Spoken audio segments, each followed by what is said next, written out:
তোমাৰ পৰা মোলৈ তোমাৰ পৰা মোলৈ উভতি আহিবলৈ মোৰ বহু পৰ লাগে।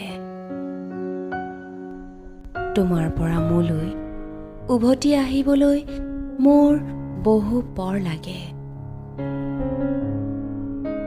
স্বনিৰ্বন্ধ এন্ধাৰেৰে হাচনাহানাৰ সুৰভি যেতিয়া উৰি আহে গোপনে গোপনে, মই সেই পৰলৈকে তোমাৰ কাষতে ৰৈ থাকোঁ।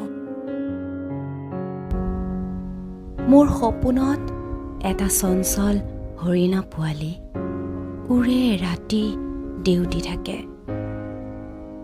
মোৰ সপোনত এটা চঞ্চল হৰিণা পোৱালি উৰে ৰাতি দেউতি থাকে।